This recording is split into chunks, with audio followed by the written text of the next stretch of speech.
Anda kembali lagi di Profit, pertanian salah satu sektor ekonomi utama Nusantara dan penyumbang terbesar kedua bagi perekonomian negara.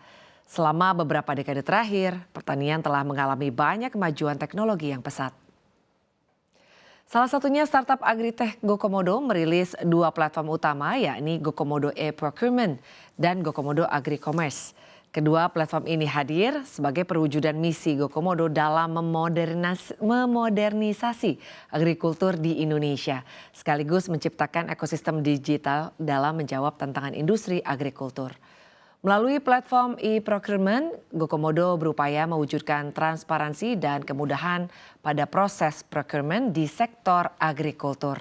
Selain e-procurement, startup lokal ini juga memiliki platform terlengkap di bidang agri-commerce yakni gokomodo.co, di mana platform ini memperjualbelikan segala kebutuhan sektor agrikultur mulai dari alat perkebunan, perlengkapan keselamatan, produk agrikimia, pupuk hingga material umum. Solusi ini diharapkan bisa memodernisasi sektor agrikultur di Indonesia agar dapat berkembang di masa depan. Terlebih, riset McKinsey pada 2020 menyatakan pemanfaatan teknologi digital dalam sektor agrikultur bisa membawa dampak positif bagi para petani dan ikut meningkatkan output ekonomi hingga 94.846 triliun rupiah per tahun.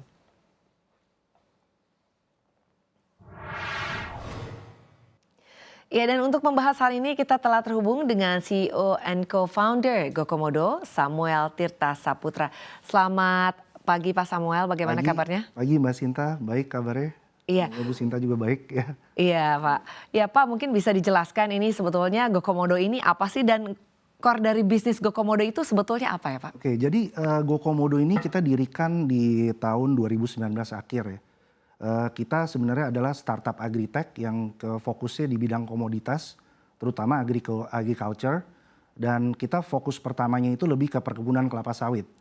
Karena background saya kebetulan sebelum saya found Gokomodo ini adalah saya 15 tahun eksekutif salah satu perusahaan perkebunan ternama terbuka di Indonesia. Jadi lebih mungkin kita balik untuk background agriculture Indonesia sendiri ya. Jadi di Indonesia itu Mbak Sinta kita ada 43 juta hektar lahan agrikultur. Yang paling besar itu adalah kelapa sawit sebesar 16 juta. Kedua padi 11 juta. Dan Indonesia itu semenjak 2006 memang adalah produsen paling besar kelapa sawit di dunia.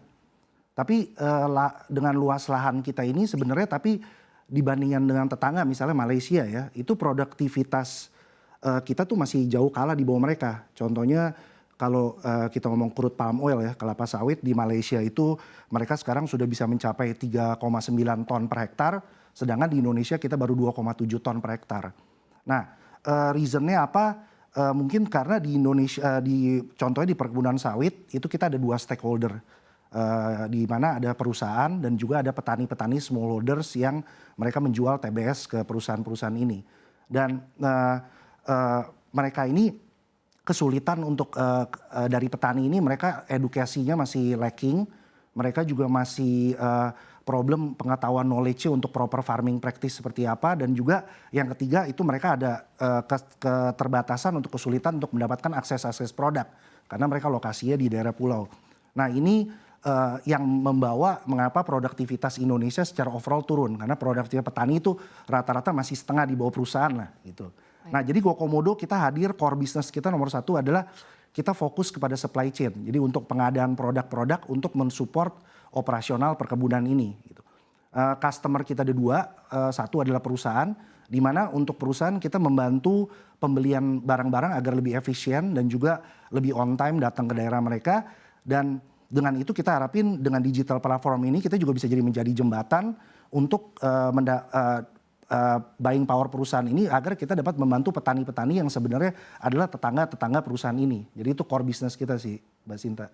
Baik, menarik nih Pak ya. Tapi sebetulnya ini belum lama ini begitu. Ini Gokomodo ini meluncurkan dua platform utama ya, ini Gokomodo e-Procurement dan juga Gokomodo Agri-Commerce.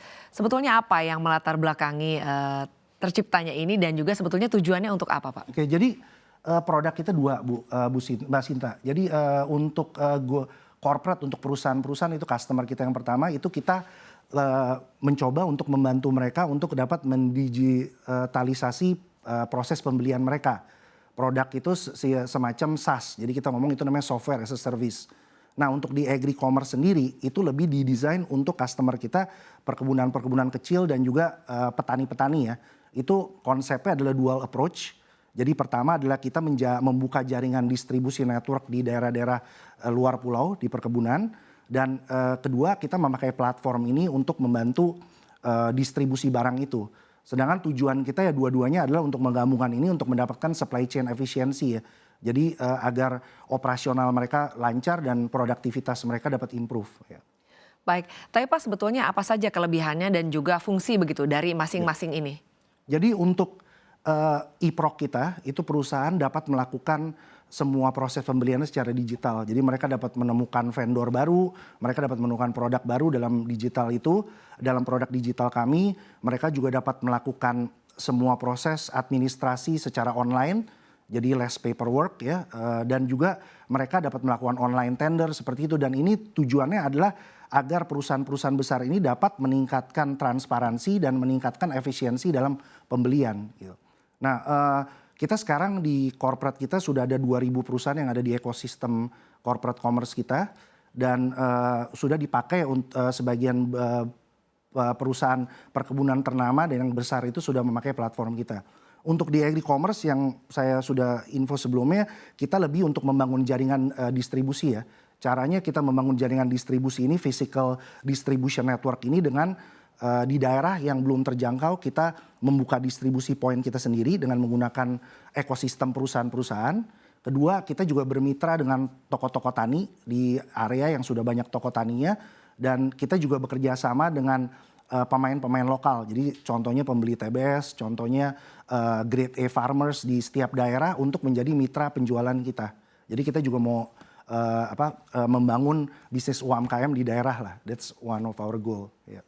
Baik. Yeah. Pak Samuel, ini kan kalau kita lihat begitu ya Pak dari riset McKinsey pada 2020 menyatakan bahwa sebetulnya pemanfaatan teknologi digital begitu ya Pak dalam sektor agrikultur ini bisa membawa dampak positif begitu ya utamanya bagi para petani dan juga meningkatkan output ekonomi hingga 94,8 triliun rupiah per tahun. Yeah. Lalu juga kalau kita lihat ini kan menginjak usia 3 tahun ini GoComodo ini terus memperkuat solusi untuk rantai pasok perkebunan dan komoditas. Sebetulnya ada rencana apa lagi Pak untuk di 2023 ini terkait dengan hal ini? Oke, jadi rencana kita yang pasti adalah dengan kita improve supply chain efficiency, pengadaan barang jadi lebih baik.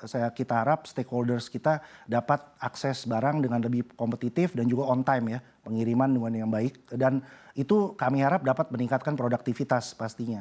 Tapi selain dari sisi ekonomi yang penting juga adalah ESG angle kita ya, environmental, corporate and social governance, di mana kita juga mau memakai platform kita ini untuk bisa lebih edukasi ke stakeholders kita, especially petani-petani, agar mereka dapat lebih do proper farming practice. Jadi contohnya zero burning policy dan contohnya untuk memakai produk-produk yang lebih environmental friendly, lebih green product. Dan di sana ya ini juga kita, jadi selain kita solve problem ketahanan pangan, food security negara, kita juga protect the environment lah. That is part of our goal. Yeah. Jadi ada edukasi-edukasi ya, juga benar, begitu ya Pak Samuel. Yang lebih ke entertainment, lebih gitu. Platform kita akan lebih lebih interaktif lah. Jadi lebih user friendly dan juga mungkin lebih mudah dimengerti juga. Especially di luar pulau kan, adoption internet dan digital itu harus di-educate ya. Karena ya lebih cenderung masih lebih lama dibanding di kota-kota. Ya. Betul sekali.